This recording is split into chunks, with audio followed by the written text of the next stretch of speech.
Assalamu alaikum everyone. As in the last video we discussed about the movement of muscles during respiration. हमने different muscles का action देखा.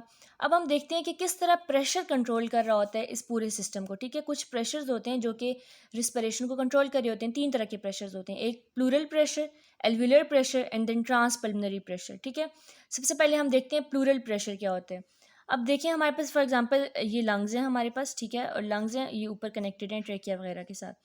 अब lungs की एक उनके साथ कनेक्टेड लेयर होती है जिसको हम पेराइटल प्लूरा कहते हैं, और एक अंदर एक और प्लूरा होता है लंग्स के अंदर जो कि विज़रल प्लूरा है. लंग है, विज़रल प्लूरा, देन पेराइटल प्लूरा, और इसके दरमियान की जो कैविटी है उसको हम कहते हैं प्लूरल कैविटी. इस प्लूरल कैविटी के अंदर के प्रेशर को हम कहते हैं प्लूरल प्रेशर. ठीक है, अच्छा उसके बाद अब लंग्स के अंदर ढेरों किस्म के एल्विलाई प्रेजेंट हैं. ये फॉर एग्जांपल ये एक एल्वियोला है, और लंग्स के अंदर 700 मिलियन एल्वियोलाई प्रेजेंट होते हैं. ठीक है, इस एल्वियोलाई के ईच एल्वियोलाई के अंदर का जो प्रेशर होता है ना उसको हम क्या कहते हैं, एल्वियोलर प्रेशर. ये बात समझ आ गई. ये दो एग्जिस्टिंग मतलब ये असल में रियल लाइफ में एग्जिस्ट कर रहे होते हैं. प्लूरल प्रेशर प्लूरल कैविटी के अंदर, एल्वियोलर प्रेशर एल्वियोलाई के अंदर एग्जिस्ट कर रहा होता है. अब एक तीसरा प्रेशर होता है जिसको हम कहते हैं ट्रांसपल्मोनरी प्रेशर. ये जो है एक इमेजनरी किस्म का प्रेशर होता है. ठीक है, ये एग्जिस्ट नहीं कर रहा होता. और ये क्या होता है कि जब हम इन दोनों प्रेशर्स का डिफरेंस लेते हैं तो हमारे पास ट्रांसपल्मोनरी प्रेशर बनता है. ठीक है, प्लूरल प्रेशर का एल्वियोलर प्रेशर के साथ जब हम डिफरेंस लेंगे तो ट्रांसपल्मोनरी प्रेशर बन जाएगा. और ट्रांसपल्मोनरी प्रेशर हम क्यों कैलकुलेट करते हैं, ताकि हम मेजर कर सकें कि लंग के अंदर कितनी ज़्यादा इलास्टिक फोर्सेस हैं जो कि हेल्प कर रही हैं लंग को एक्सपैंड करने में, लंग को दोबारा रिलैक्स करने में, और वो कितनी इलास्टिक फोर्सेस होंगी तो लंग को लैप्स कर जाएगा. इन सब चीज़ों को हम जो है ट्रांसपल्मोनरी प्रेशर की हेल्प से स्टडी कर रहे होते हैं. अच्छा एक और हमारे पास होता है रिकॉइल प्रेशर. रिकॉइल प्रेशर ये होता है कि अगर लंग के अंदर लंग ने एक्सपैंड किया है और लंग ने दोबारा से रिलैक्स किया है, ठीक है, तो कितने चांसेस हैं कि वो लंग कोलैप्स कर सकता है किसी भी टाइम के अंदर. ठीक है, एट ईच इंस्टेंट लंग के कितनी इलास्टिक फोर्सेस हैं जो उसको कोलैप्स करा सकती हैं, इसको हम कहते हैं रिकॉइल प्रेशर. ठीक है, मेजरली आपने तीन प्रेशर याद रखने हैं, प्लूरल, एल्वियुलर और ट्रांसपल्मोनरी प्रेशर. अब हम देखते हैं कि रेस्टिंग टाइम पे ये प्रेशर्स कितने कितने होते हैं, और ये प्रेशर्स कितने होंगे तो इंस्पिरेशन होगी और कब एक्सपिरेशन होगी. अभी हम ये वन बाय वन देखते हैं. ओके सो ये एक एल्वियोलाई की मैंने डायग्राम बनाई है. ठीक है, लेट सपोज ये जो साइड पे बाहर जितना इन्वायरमेंट है ये हमारे पास एटमॉस्फेयर है, ये जो इसके अंदर है ये हमारे पास एल्वियोलाई है, और ये जो साइड पे प्रेजेंट है ये हमारे पास प्लूरा है. ठीक है, प्लूरल कैविटी है. तो यहाँ पे जो मैं प्रेशर लिखूँगी वो होगा हमारा एटमॉस्फेरिक प्रेशर, और उसके बाद जो मैं इसके अंदर लिखूँगी ये एल्वियोलर प्रेशर होगा, और जो इसके अंदर लिखूँगी वो प्लूरल प्रेशर होगा. ठीक है, अच्छा अब हमारे पास पता है नॉर्मली हमारे पास एटमॉस्फेयर में कितना प्रेशर होता है, 760 मिलीमीटर ऑफ मरकरी. ठीक है, जिसको हम 0 centimetre of water, 0 centimetre of water से भी हम इसको डिनोट करते हैं, और 760 मिलीमीटर ऑफ मरकरी दोनों इक्वल होते हैं. अब जितना इन्वायरमेंटल हमारे पास प्रेशर है ना एल्वियोलाई के अंदर भी उतना ही होता है. फॉर एग्जांपल अगर बाहर ज़ीरो है ना तो अंदर भी ज़ीरो ही होगा एल्वियोलाई के अंदर भी. अब जो प्लूरल प्रेशर है ना, जो प्लूरल कैविटी के अंदर जो प्रेशर होता है वो हमेशा नेगेटिव होता है. तो इस टाइम पे हमारे पास रेस्टिंग स्टेज में नॉर्मली -4 सेंटीमीटर ऑफ वाटर ये हमारे पास प्रेजेंट होता है in the pleural cavity. Plural pressure ये हो गया हमारा. तो अब ये रेस्टिंग स्टेज का मैं सब कुछ बता रही हूँ. तो अब आप देखें कि ट्रांसपल्मोनरी प्रेशर कितना होगा. ट्रांसपल्मोनरी मैंने कहा था इन दोनों का डिफरेंस होता है. तो हमारे पास एटमॉस्फेरिक अगर ज़ीरो है, ठीक है, माइनस, और हमारे पास प्लूरल जो है वो हमारे पास -4 है, तो हमारे पास ट्रांसपल्मोनरी प्रेशर कितना आ गया, +4 सेंटीमीटर ऑफ वाटर. ये हमारे पास है ट्रांसपल्मोनरी प्रेशर. ये मैंने बता दिया सब कुछ रेस्टिंग कंडीशन का. अच्छा अब ड्यूरिंग इंस्पिरेशन क्या होता है हमारे पास. वैसे अब देखा हमने यहाँ पे ज़ीरो है एटमॉस्फेयर में.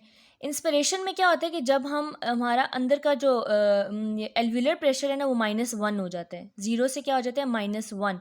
और अगर हम 760 के हिसाब से देखें, अगर बाहर 760 है तो अंदर कितना होगा, 759. ठीक है, आपसे दोनों तरीके से वो पूछ सकते हैं, सेंटीमीटर ऑफ वाटर के यूनिट से भी और मिलीमीटर ऑफ मर्करी से भी वो पूछ सकते हैं, लेकिन नॉर्मली जो है वो हम सेंटीमीटर वाटर से डिस्कस कर रहे होते हैं.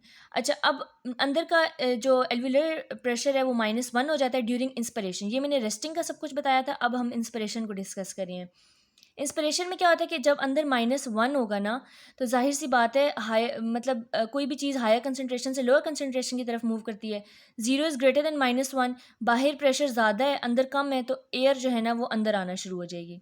ठीक है, इस तरह इंस्पिरेशन में एयर आउटसाइड इन्वायरमेंट से इनसाइड द बॉडी आती है। क्यों? क्योंकि अंदर जो एल्वियुलर प्रेशर है वो -1 हो जाता है। अच्छा, अब एल्वियुलर प्रेशर -1 हुआ ना, तो जो प्लूरल प्रेशर है वो पहले -4 था, अब वो और ज़्यादा नेगेटिव हो जाएगा, वो -4 से -7.5 पे चला जाता है। ठीक है, अब ये जो है ना और ज़्यादा कम हो गया। और ये क्यों कम हुआ? क्योंकि ड्यूरिंग इंस्पिरेशन हमारा चेस्ट एक्सपैंड कर रहा होता है ना, जैसे हमने पढ़ा डायफ्राम जो है वो डाउनवर्ड मूव कर रहा है, स्टर्नम ऊपर मूव कर रही है, रिब्स आउटवर्ड, तो अंदर का वॉल्यूम बहुत ज़्यादा इंक्रीज हो गया। तो बॉयल्स लॉ के अकॉर्डिंग हमें पता है volume is inversely proportional to pressure. ठीक है, तो वॉल्यूम इंक्रीज किया, प्रेशर डिक्रीज करेगा।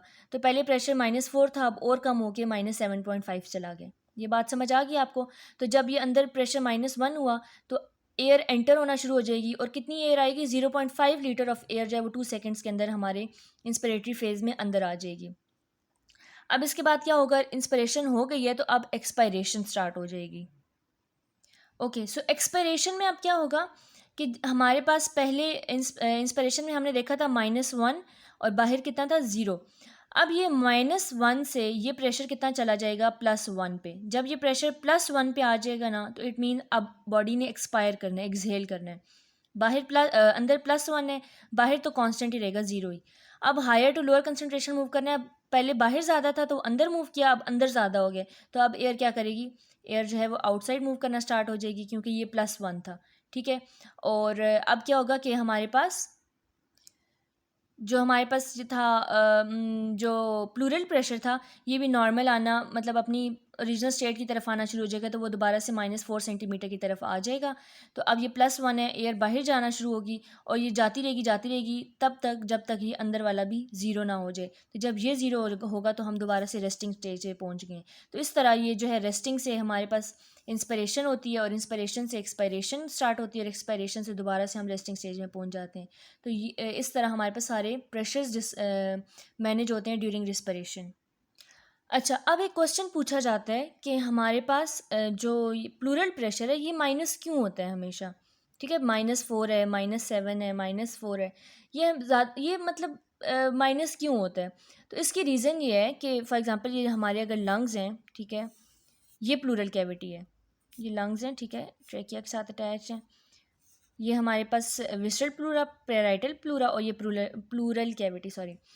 अब ये प्लूरल कैविटी जो है, ये इसमें प्रेशर माइनस में क्यों होता है? उसकी वजह ये है कि देखिए, जब लंग्स एक्सपैंड करेंगे, दोबारा से जब वो रिलैक्स करेंगे, अपनी नॉर्मल पोजीशन पे वापस आएंगे, तो वो क्या करेंगे? अपनी अंदर अंदर मतलब उनका साइज़ स्मॉल हो जाएगा ना, लंग्स एक्सपैंड करके रिलैक्स हो रहे हैं, तो वो अंदर की तरफ मूव कर रहे हैं। ठीक है, और और जो बाहर की हमारे पास थोरेसिक कैविटी होती है, थोरेसिक कैविटी इसकी बाहर वाली लेयर को बाहर की तरफ खींचती है। ठीक है, थोरेसिक वॉल जो है वो बाहर वाली लेयर को बाहर की तरफ पुश करेगी, और लंग्स की जो इंटरनल लंग प्रेजेंट है वो विसरल प्लूरा को अंदर की तरफ लेके जाएगा। तो एज अ रिजल्ट यहाँ पे हमारे पास कैविटी का वॉल्यूम क्या होता है? इंक्रीज हो जाता है। इस पे बहुत ज़्यादा जगह बच गई है ना यहाँ पे, इधर इधर से अंदर जा रहा है, इधर से बाहर आ रहा है, वो दोनों एक दूसरे को पुश पुश कर रहे हैं, अंदर वाला अंदर, बाहर वाला बाहर, तो दरमियान वाली जगह बहुत ज़्यादा खाली हो जाएगी। और यहाँ पे हमें पता है प्लूरल फ्लूइड पड़ा हुआ होता है। अब फ्लूइड कम है लेकिन जगह बहुत ज़्यादा है, तो हमें जैसे कि बॉयल्स लॉ का रिलेशन पता है, pressure is inversely proportional to volume. तो जब हमारे पास वॉल्यूम बहुत ज़्यादा इंक्रीज कर रहा होता है, तो हमारे पास डायरेक्ट जाहिर सी बात है प्रेशर डिक्रीज कर रहा होगा। इस वजह से यहाँ का प्रेशर जो है वो ज़्यादातर नेगेटिव होता है, -4 होता है, -4 millimetre of mercury, sorry -4 centimetre of water. In pressures के लिए एक ग्राफ भी हमसे ड्रॉ करवाया जाता है पेपर में। अब इसमें आप देखें, पहले हम प्लूरल प्रेशर को डिस्कस करेंगे। प्लूरल प्रेशर नॉर्मली हमारे पास -4 के करीब होता है। ठीक है, जब हम इंस्पिरेशन कर रहे होते हैं वो और कम हो जाता है, -7.5, और जब हम एक्सपिरेशन करते हैं, एक्सपायर करते हैं, तो वो अपनी ओरिजिनल पोजीशन की तरफ जाना शुरू हो जाता है। ठीक है, ये हमारे पास P फॉर प्लूरल प्रेशर। अब एल्व्यूलर प्रेशर ए में क्या होता है कि नॉर्मली ये 0 होता है, इंस्पिरेशन के दौरान ये -1 हो जाता है, एक्सपिरेशन के दौरान ये 0 से भी ऊपर +1 चला जाता है और फिर ये दोबारा जो है रिलैक्स स्टेट में 0 पे आ जाता है। और ट्रांसपल्मोनरी प्रेशर, इन दोनों प्रेशर्स का डिफरेंस होता है हमारे पास। अब हमारे पास कुछ फोर्सेज होती हैं जो लंग्स को हमेशा कोलैप्स कराने की कोशिश करती हैं। वो कौन सी फोर्सेज हैं? एक तो लंग्स की इलास्टिक प्रॉपर्टी है कि वो कॉन्ट्रैक्ट करने के बाद दोबारा रिलैक्स करता है। तो वो फॉर एग्जांपल इतना कॉन्ट्रैक्ट किया हुआ है, वो रिलैक्स किया है, अब उसके पास इलास्टिक फोर्स है कि वो मतलब और छोटा होता जाए, तो इस वजह से वो उसका कोलैप्स होने का खदशा होता है। दूसरी बात ये कि सरफेस टेंशन होती है लंग्स के अंदर, जो हमारे पास प्लूरल जो लाइनिंग होती है उसके ऊपर वाटर मॉलिक्यूल्स पर पड़े होते हैं, ठीक है, उनके दरमियान में एक सरफेस टेंशन होती है जो आपस में एक दूसरे को अट्रैक्ट करती है। अट्रैक्ट करने की वजह से वो लंग का कोलैप्स करने का उनके पास पावर होती है। ये दो चीज़ें जो हमारे पास लंग को कोलैप्स करवाने में हर वक्त वो काम कर रही होती हैं कि किसी ना किसी तरह लंग कोलैप्स हो जाए, इलास्टिक फोर्स और सरफेस टेंशन। लेकिन इस कोलैप्स को बचाने के लिए अल्लाह ताला ने हमारे अंदर दो मैकेनिज़्म रखे हैं। एक तो ये कि इंट्राप्लूरल फ्लूइड कोहेसिवनेस। ये क्या होती है कि हमारे पास जो प्लूरल कैविटी है उसके अंदर फ्लूइड है, वाटर है, वाटर के अंदर हाइड्रोजन बॉन्डिंग की एबिलिटी होती है। वो वाटर मॉलिक्यूल्स आपस में एक दूसरे को अट्रैक्ट करते हैं और प्लूरल फ्लूइड को जो है एक दूसरे के साथ बाइंडेड रखते हैं, ठीक है। दूसरा होता है ट्रांसम्यूरल प्रेशर। ये क्या होता है कि अब देखिए अंदर का हमें पता है एल्व्यूलर प्रेशर 760 होता है, या मतलब कि मतलब कि 0, ठीक है। और जो हमारे पास प्लूरल प्रेशर होता है ये 756 होता है, मतलब कि -4। अंदर का प्रेशर ज़्यादा है ना, तो ये हमेशा बाहर की तरफ पुश कर रहा होता है वॉल्स को, एल्व्यूलर वॉल्स को बाहर की तरफ पुश कर रहा होता है। लेकिन क्योंकि एटमॉस्फेरिक प्रेशर 760 है, लेकिन हमारे पास जो प्लूरल कैविटी का प्रेशर है वो 756 है, तो जो बाहर की बॉडी है ना वो को ज़्यादा एक्सपैंड नहीं होने देती। ये इसको एक्सपैंड करके बाहर लाने की कोशिश करता है, लेकिन क्योंकि बाहर का प्रेशर 760 है, तो 760 भी इसको इधर से पुश कर रहा होता है कि वापस उधर जाओ, बाहर नहीं आना तुमने ज़्यादा, ठीक है। तो इस वजह से ये दोनों प्रेशर जब काउंटर एक्ट कर रहे होते हैं तो लंग नॉर्मल अपनी पोजीशन में रहते हैं, ना वो बहुत ज़्यादा बाहर मूव करते हैं और ना वो बहुत ज़्यादा अंदर मूव करते हैं। तो ट्रांसम्यूरल प्रेशर जो है ना वो लंग को कोलैप्स होने से बचा रहा होता है। So that was all about the pressures that help during the respiration. Thank you very much. Allah Hafiz.